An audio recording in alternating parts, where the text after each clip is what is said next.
Hello everyone, and welcome back to another episode of Strategy Guide, where we show you how to get strategic victories and tactical victories in your favorite video games.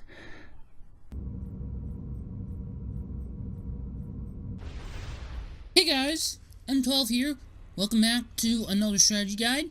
This one will be done in two parts, as this one will be about 40 minutes long, or a little bit longer. Understood. Depending upon the minor details that happen in setbacks. And I think I'm going to do this for all games. There might be a three-parter for multiplayer strategy that I'll talk about on my favorite map. But we'll get there when we get there. Okay, so first off, what you want to do is tell an ACU, which can build things faster than an engineer, to go build a mass extractor on the mass site, and tell your other engineer to go do that one. Then you want your second engineer to start building electric generators, as you only have two right here. Building 4 or 6 more is fine. Then what you want to do is you want to start out with a good amount of units. But the main thing we should do first is always go for training. 1, and then reduce build cost. Build cost is reduced by 5%. That applies to electric, to energy, and mass. And 10% reduction to cost. Build cost, time, and 10% increase to damage and health as well. Now, for now, I'm going to have this one on a constant loop of building wasps. This battle that we are going to be partaking in will be primarily require you to have naval and air units. Only land units you will ever need are your engineers, aside from the structures. Okay.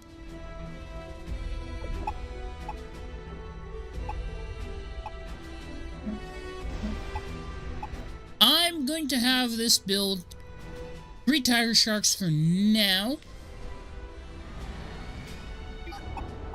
And while we're here, I'm gonna have 1 research station being built. Don't always spend all of your mass, because it will stop the loop that I set my air base or air factory to. So what am I gonna do now is... that's 153. Okay, I guess I'll make this.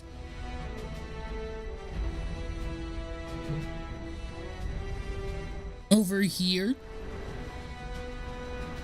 Yep, more research. As you guys can see, I'm going for the top 3 things here. Probably the best thing to do is get more research, so that way you can get upgrades faster. It's better if you go for that, as it gets better in the long run. More energy income by 20%. And then mass income increased by 25. Although the energy one's not quite necessary, as I could easily increase it to 300 here, which is probably a good thing to do.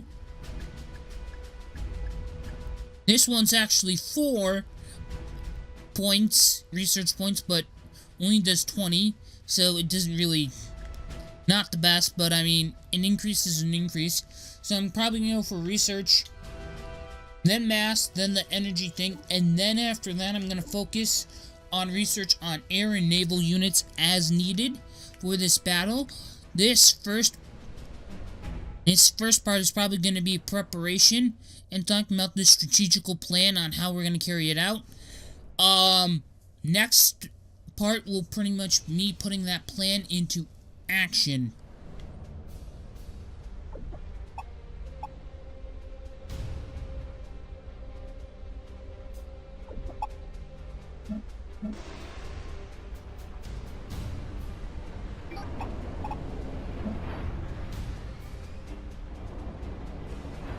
Okay.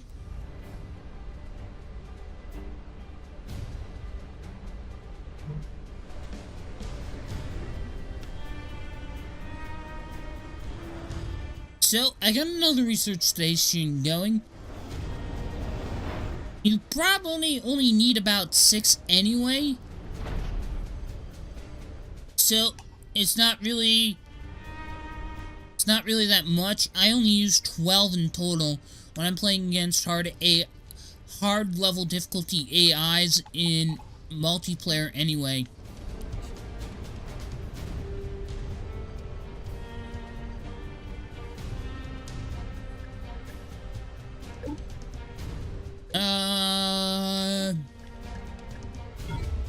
Some of these later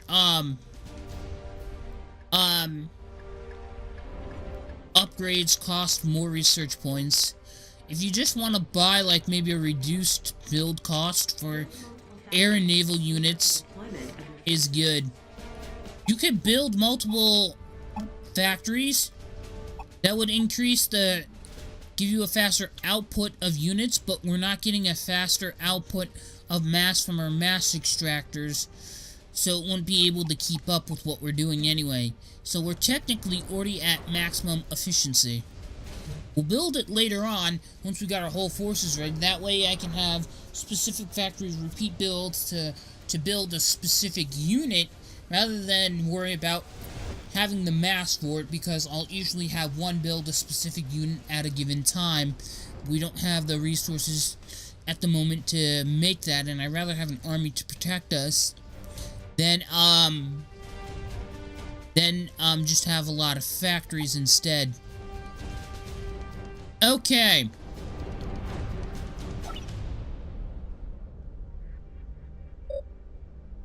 Upgrade your navy, Maddox. Okay, I'm gonna have him reclaim this mass extractor. Do not convert that anyway. The enemies will automatically know of your location there. As far as they don't know that we're here.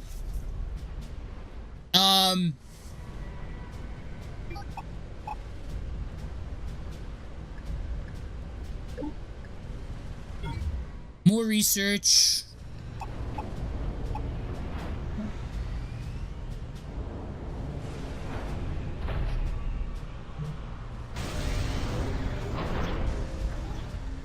Okay. So, what do I have here? 16. When I get about 20, I'll start making, I'll start making, bombers, I guess.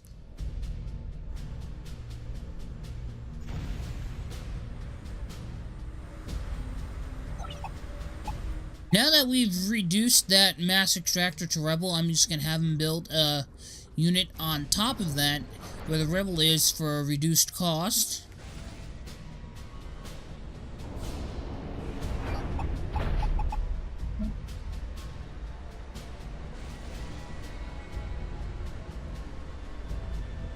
Okay. Keep building those mass extractors. Definitely a good idea. So what I'm going to do now is I am going to make another research station.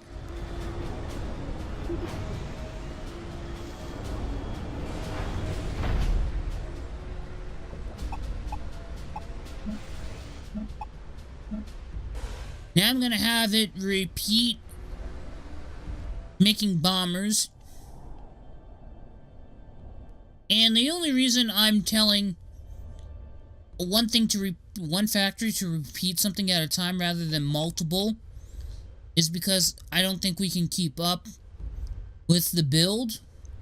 Great if I were to tell it to repeat build this, but that means we just would have to build less things.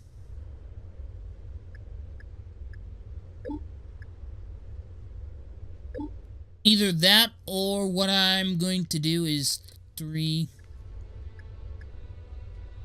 Wait until I get 2 more research points, and then I'm gonna put them both into reducing the cost of our of our air units, because that's probably a good thing to do. If you want to constantly pump out air units or naval units, you definitely want to buy the upgrade that reduces the cost. Maybe not reduce time, though it makes it go faster. It may make a unit faster and use more mass faster than what you can actually get your output to be from all of your mass extraction sites. But you definitely do not want to have reduced build time if you do not have reduced cost. Because you're making more faster and it's costing a lot more than what it could be if you have reduced cost. So now right here is another mass extractor. Only problem with that is that a ship could move within range and take it out. So could a plane could take out my engineer.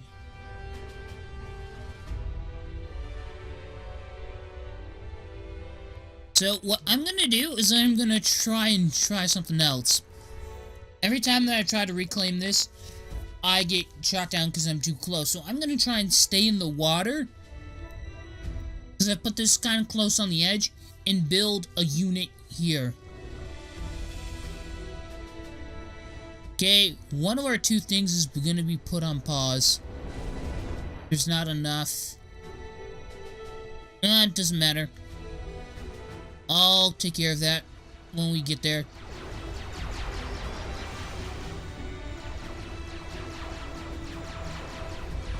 Okay. So it's an air unit this time. And a ship.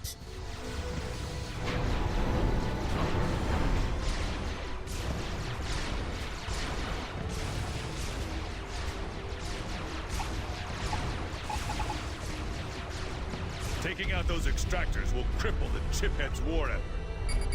I'm gonna remove this back here. I didn't think there were gonna be that many units. That was sort of a bad idea. I could have built an AA instead, but that's going too deep into enemy territory at the moment. But at least I got rid of one of their mass extractors, so at least that's not one that they can use to get more mass to fight us. Now I'm going to increase the training by 2 for our air units. After this, I'm probably gonna upgrade structures. That way they have more damage, output, and whatnot, and all that stuff. Okay, let's check. Okay, 17 bombers, not that bad. Okay.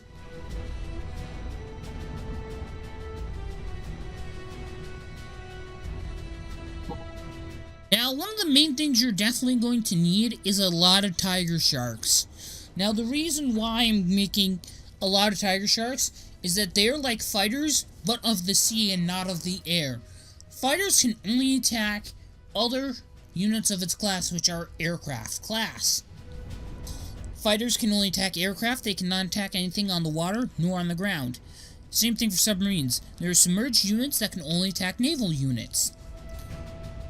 So naval units cannot attack.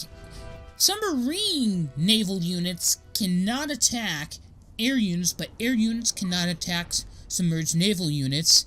So that's what happens here. Now what I'm going to do next is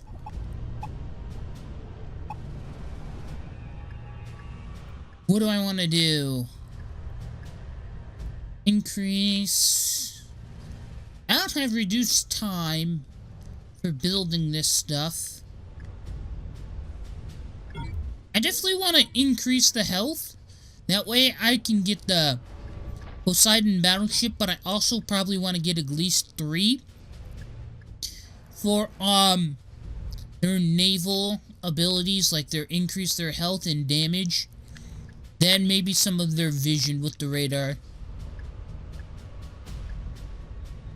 Increases radar in this increase. I do not know why radar and sonar are on the naval thing, unless it's there in radar and sonar vision that all of the ships have, because I think some of these ships have it so that each individually is what they use to see stuff, rather than the bot that operates the pilot that operates this stuff sees something and then does it, kind of thing.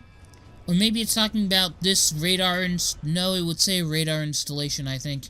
I'm not sure, but what I do know is that I definitely need a sonar station. Now, they're not going to charge at you early on with sonar. Would need for you to use sonar, because they don't charge in with naval units at the beginning unless you move over here. It seems that they've moved away from this. The next step of this phase will usually be when we're being attacked. Forget about the rest of the mass deposits for now. I need 5 more for, to get the Poseidon. I'm being hailed. Okay. This is Commander Dominic Maddox of the Coalition, of the UEF. Power down your ACU immediately. Hi, Dominic. My name is William Gage. I am afraid that I will be unable to comply with your order, for I am on a tight schedule and appear to be having problems with my supply of mass. Yeah. Cut off all contact with a chiphead. You are authorized to freely engage the target. Show him no mercy. Those renegade gunships are protecting the mouth of the bay. Clear them out before they take out your entire army. Okay. Understood. One.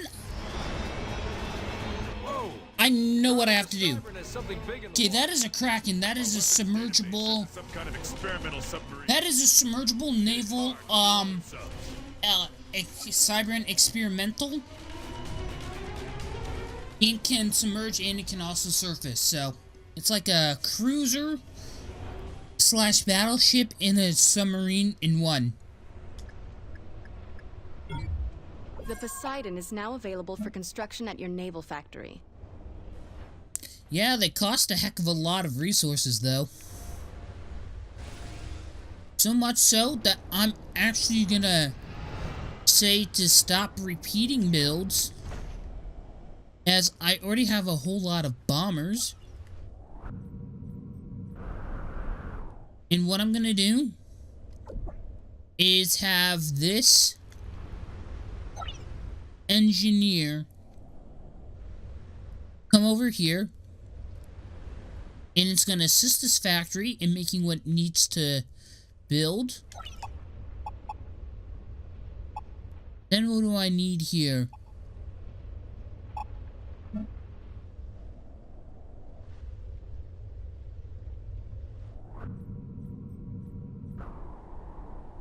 Now they'd probably be able to see that, I'm not sure. What I do know that I want to do now is definitely put a mass extractor here. Now, last time I tried that was a bit dangerous, as I had to set up defenses first. But that doesn't matter.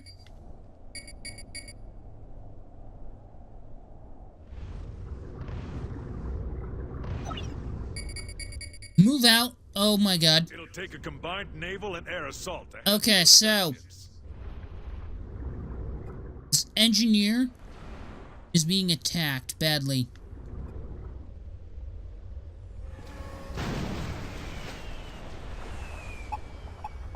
Now I can go in, now that they're being distracted by my air units. Like, all of them are right here.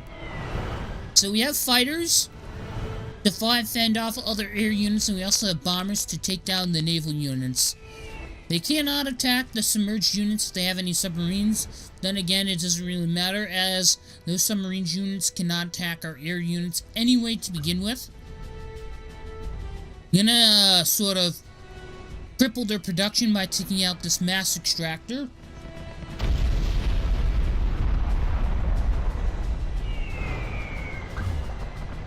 And then we go for this tech catch, as that will actually give us a lot of tech points. I think it gives us 3 each time we take one out. Yep. have all of my fighters, retreat back to the comfort of safety from here. And I'm gonna make a ground turret to shoot at boats that come nearby. And AA turrets. Now, the reason I'm doing this is because, yes, it will fend off units, but it won't fend off all naval units.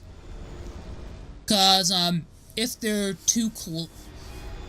If a tiger shark gets too close, Well, they don't have tiger sharks. That's the name of our submarines. If they get submarines that are too close, you could probably shoot at it. If it's an air unit, it can take it out. But some units, such as the Poseidon, have very long range and can take out things from a very long distance, such as, and shell units on land. So, we need to make that available. Now, what I'm going to do is unlock Atlantis 2 next. But I want to get some training done. And I'm gonna set up not another naval base. I'm gonna set up another research station. Because I think it is needed. Use that battleship to shell land installations or other naval units. Colonel Rogers pretty much has already re-explained what I just said. You can shell land units. Actually kind of good, I guess.